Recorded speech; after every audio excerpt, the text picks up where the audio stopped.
आज चाहिँ हामी अर्को एउटा important topic rules for naming a variable in Python हेर्दैछौँ। सो यो चाहिँ कस्तो भने सो अब हामीले भेरिएबल्सको बारेमा हेरिसकेको छौँ। भेरिएबल्स भनेको के हो पनि हामीलाई थाहा छ। अब यसपछिको एउटा इम्पोर्टेन्ट टपिकको रूपमा यसलाई मैले लिएँ। So rules for naming a variable. So हामी अब भेरिएबललाई नेम दिन्छौँ होइन, अनि त्यो नेमले चाहिँ के स्पेसिफाई गर्छ भन्दा त्यो भेरिएबलले चाहिँ कस्तो डाटा स्टोर गर्छ र के रिलेटेड डाटा स्टोर गरिरहेको छ भनेर चाहिँ हामीलाई थाहा हुन्छ प्रोग्राममा। जस्तै अब यसको बारेमा हेर्नु पर्दाखेरि चाहिँ जस्तै name is equal to Hari भयो भने एउटा स्टुडेन्टको नाम चाहिँ हरि छ भने अब यो नेममा चाहिँ के हुन्छ त, कसैको कुनै स्टुडेन्टको एउटा नेम हुन्छ होइन। त्यसपछि अर्को छ अरे भेरिएबल एज। सो यो एजमा चाहिँ 13 छ भने यो चाहिँ के रहेछ, स्टुडेन्टको एज रहेछ भन्ने कुराहरू थाहा हुन्छ हामीलाई। यसमा नेम भेरिएबलको नेम भनेको नेम भयो, भ्यालु भनेको हरि भयो, एज भनेको एउटा भेरिएबलको नेम भयो र 13 भनेको चाहिँ एउटा भ्यालु भयो। सो अब यो भेरिएबलको नेम हामीले दिइरहेछौँ। हामीले चाहिँ कुनै पनि एउटा डाटालाई स्टोर गर्ने भेरिएबलको नेम चाहिँ हामीले आफ्नो मन खुसीले दिइराखेको छौँ होइन। सो त्यो अब सबै केसमा चाहिँ त्यो हामीले आफूले चाहेको जसरी चाहिँ त्यसमा दिन मिल्दैन है त। चाहिँ मैले एउटा रुल्स फलो गर्नुपर्ने हुन्छ। त्यो रुल्सहरू चाहिँ यहाँ छ। So rules for naming a variable, variable name must start with a letter or underscore. भन्नुको मतलब के हो, भेरिएबलको नेम चाहिँ जहिले पनि लेटर अथवा अन्डरस्कोरबाट सुरु हुनु पर्यो। लेटर एनबाट स्टार्ट भयो कि त यो भेरिएबललाई चाहिँ मैले कसरी पनि राख्न पाउँछु अरे अन्डरस्कोर नेम भनेर राख्न पाउँछु, इज इक्वल टु हरि भनेर राख्न पाएँ। यो चाहिँ करेक्ट वे भयो। फर्स्ट पोइन्टको मतलब यो भयो है। अब यस्तै गरी अर्को पोइन्ट छ होइन, यो चाहिँ फर्स्ट पोइन्टको मतलब भयो। त्यसपछि variable name cannot start with a number. भन्नुको मतलब अब जस्तै मसँग चाहिँ एउटा भेरिएबल छ अरे num1 भनेर मैले जे पनि राख्न पाएँ होइन। num1 इज इक्वल टु 12 छ अरे सपोज। अनि त्यसपछि num2 इज इक्वल टु 15 छ अरे सपोज, मानिलियो यसलाई। अब यसलाई चाहिँ मैले के गर्न पाइनँ त भन्दा यसलाई मैले 1 num इज इक्वल टु 12 अनि 2 num इज इक्वल टु 15 यो कुरा चाहिँ मैले के गर्न पाइनँ। अब यसरी चाहिँ मैले गर्न पाइनँ, यो चाहिँ रङ वे भयो। नम्बरबाट स्टार्ट भयो नि त, 1 num is equal to 12, 2 num is equal to 15, यो कुरा चाहिँ गर्न पाइएन। यसको करेक्ट वे चाहिँ के हो, हाम्रो यो भयो। करेक्ट वे चाहिँ यो भयो, करेक्ट वे। सेकेन्ड पोइन्टले त्यो भन्यो। अब थर्ड पोइन्टमा छ no space allowed in variable, use underscore in place of space to make it more readable. That means no space allowed in variables. अब मैले चाहिँ सपोज भेरिएबल दिँदै गर्दाखेरि सपोज मैले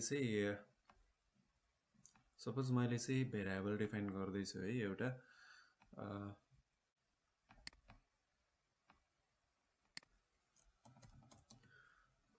first name is equal to Ram, त्यसपछि last name is equal to Rai. अब यो चाहिँ मेरो के भयो, मिस्टेक भयो।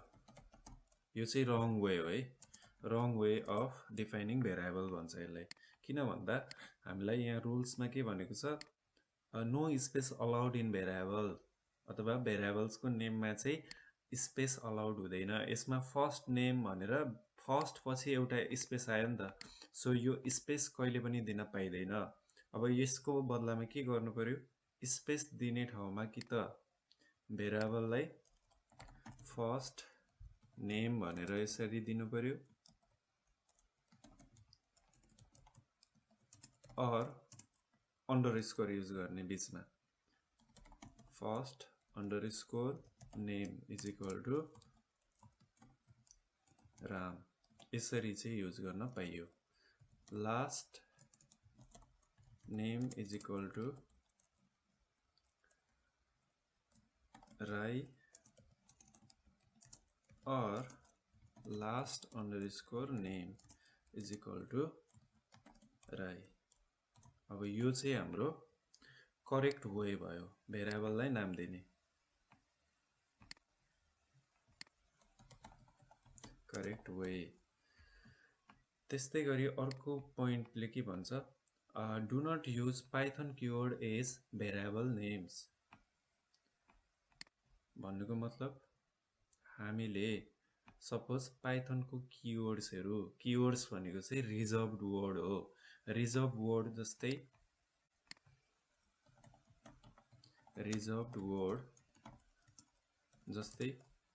प्रिन्ट इनपुट अहिलेसम्म हामीले हेरेको हैन, प्रिन्ट इनपुट यस्ता अरु पनि धेरै छन्। इफ छ, त्यसपछि अरु पनि धेरै कुराहरु छ यस्तो, त्यो पछि हेर्दै जान्छौं हामी। यसलाई चाहिँ मैले भेरिएबलको नेमको रूपमा लिन पाइन। प्रिन्ट इज इक्वल टू 12 यो रङ भयो है। अथवा मैले चाहिँ जस्तै input is equal to Ram भनेर हाले भने यो कुरा चाहिँ रङ भयो, किनभने यो प्रिन्ट इनपुट भनेको चाहिँ पाइथनको आफ्नो प्रोपर्टी हो, पाइथनको आफ्नो वर्ड हो, आफ्नो कीवर्ड्सहरु हो, त्यसलाई हामीले यसरी युज गर्न पाइदैन। रङ वे है। अनि त्यसपछि अर्को important point, variable name are case sensitive. अब यो भनेको चाहिँ के हो, variable name are case sensitive. Suppose मैले चाहिँ name is equal to Ram, त्यसपछि क्लास इज इक्वल टू 8 भनेर हाल्दे, त्यसपछि रोल नम्बर चाहिँ रोल नम्बर चाहिँ 12 छ उसको भने, अब यसलाई मैले प्रोग्राममा प्रिन्ट गर्दा अथवा प्रोग्राममा अर्को ठाउँमा युज गर्दाखेरि चाहिँ सपोज यसलाई चाहिँ प्रिन्ट गर्थे अरे मैले नेम यसरी युज गरे भने यो मिस्टेक भयो। किन मिस्टेक भयो, भन्दा केस सेन्सिटिभ हुन्छ। केस सेन्सिटिभ भनेको यो नेम भन्ने भेरिएबल यो यसको मात्रै एक्जाम्पल लिन्छु म यहाँनिर। नेम अनि अर्को चाहिँ छ नेम है त। अब यो दुईटालाई हेरौँ हामी, यो नेम चाहिँ स्मल लेटर छ सबै, यो नेम चाहिँ एउटा चाहिँ क्यापिटल लेटर छ स्टार्टमा, एन क्यापिटल छ एएमई। अब यो दुईटा कुराहरु चाहिँ डिफरेन्ट हो है, दे आर डिफरेन्ट भनेको पाइथनले यो दुईटा कुराहरुलाई चाहिँ एउटै लिदैन, यसलाई चाहिँ उसले एउटै मान्दैन, यसलाई चाहिँ उसले डिफरेन्ट वेमा हेर्छ, यो एउटै होइन भनेर उसले चाहिँ मान्छ यो दुईटा कुराहरुलाई। सो हामीले युज गर्दाखेरि मैले पाइथन अथवा मैले प्रोग्राममा चाहिँ स्मल लेटर वाला नेम युज गरेको छु भने प्रिन्ट गर्ने बेलामा पनि स्मल लेटर युज गर्नु पर्यो, अनि मात्रै करेक्ट हुन्छ। यदि मैले यो हेरे भने यो वाला भेरिएबलको नेम त कहीँ पनि छैन, यहाँनिर यो तीनटै मध्ये कहीँ छैन, यसले चिन्दैन। सो भेरिएबललाई नेम गर्दाखेरि हामीले ध्यान दिनुपर्ने कुराहरु यिनीहरु नै छ। So thank you for watching this video.